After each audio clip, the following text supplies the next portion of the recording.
Hi, it's John. This is start of the week motivation time.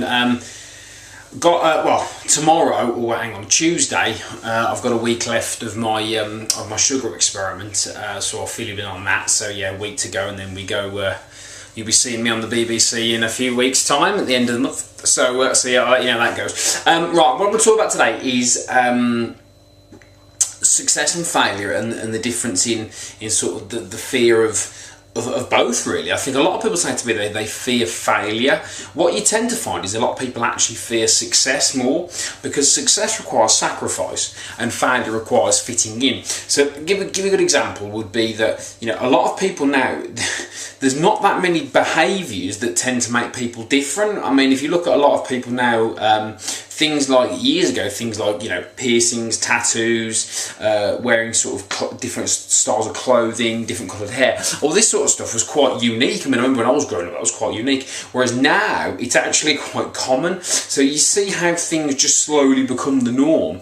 Well, I mean, that's fitting in. It's very much like failure. If you look at the 4% controls 96% of the wealth, you know, arguably that, you know, majority of people then are not failing, as it were, because, you know, everyone's got their own goals and whatnot. But it means that, you know, majority of people are fitting into that category of not being as successful potentially as they'd like to be. There are some people out there who are very happy with very little. But so the key thing to really remember is that when you say you're scared of failure, probably you're scared of success, because success needs sacrifice, failure needs fitting in. So fitting in is quite easy in social, what are called social norms.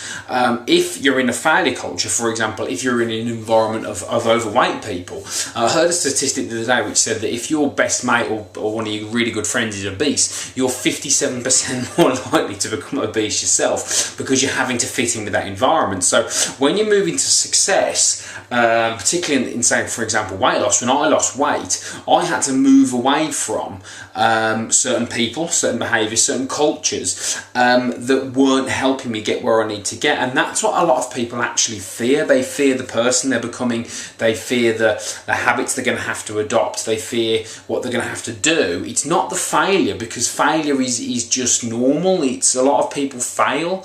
A lot of people don't live their dreams, aren't successful. So to be successful, you've got to change certain things. You've got to do things. You've got to take risks. You've got to do things that potentially that might actually make you succeed. If you look at the way I do things, I mean, like I said, I'm doing this, I'm looking to sort of get more people into my weight loss groups, because my weight loss groups are basically regarding people that are scared of exercise and are saying, well, actually, come along, let me give you some principles and fundamentals about how to lose weight. I'm not going to give you sympathy, I'm going to give you strategy, and there's a big difference in the two, and a lot of people are scared of that because it kind of calls people out a little bit, because I see a lot of things on social media, on Facebook, about, oh, poor me, I had a cake, or poor me, I've eaten this food. Well, you need a strategy to get out of that if you want to do it. If you don't, it's fine, but if you do, you need somebody to give you a strategy, you need someone to give you some long-term vision, you need somebody to be a role model, you need somebody to give you these things that are going to get you through it.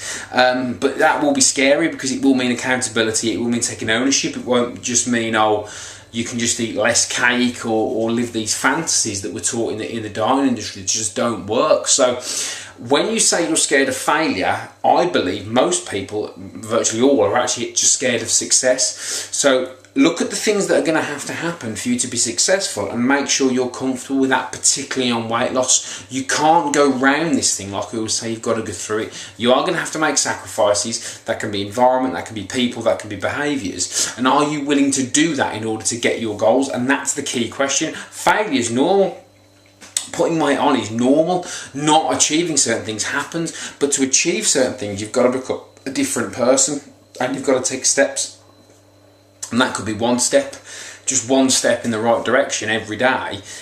Could be that move towards success, but you're going to be challenged, you're going to be questioned, and you're going to have to move into places that you're not comfortable with, and that's what most people fear to do. So this week's challenge is take a risk. If you're looking to, you're one of the people watching this video that's maybe considered coming to work with us, take the risk, do it, see how it goes, risk-free trial, money back guarantee and everything that I do, just to see if you could succeed. But there will be strategy and there will be tactics that you can go and employ. There won't be failure, there won't be, oh, it's all right, better look next time. Will we look? If you want to make a go of this, you need a strategy to improve, you need to know what you're going to do, and you need that long-term vision. That's how you lose weight. Like I've always said, I said to the girls last week in the weight loss group, I'm not being arrogant. 2005 hashtag, still going, started losing weight in 2005, was always fat if you don't know me. I've lost weight and I'm still going, so I'm one of the only people now, I think, that apart from fitness professionals, that has actually lost over 4 stone and kept it off for 9 years. So I don't know everything, but it might be an idea to maybe listen to what I'm saying, because I'm somebody that's done this, kept that much weight off for that time, and has completely changed my life because of it. So yeah, food for thought. Think about success, think about where it's going to take you, think about if you're ready to go through that. If you are, great, let's take some small steps. One small step today, one small step tomorrow, and that's the journey. Off you go. Have a good day. Cheers.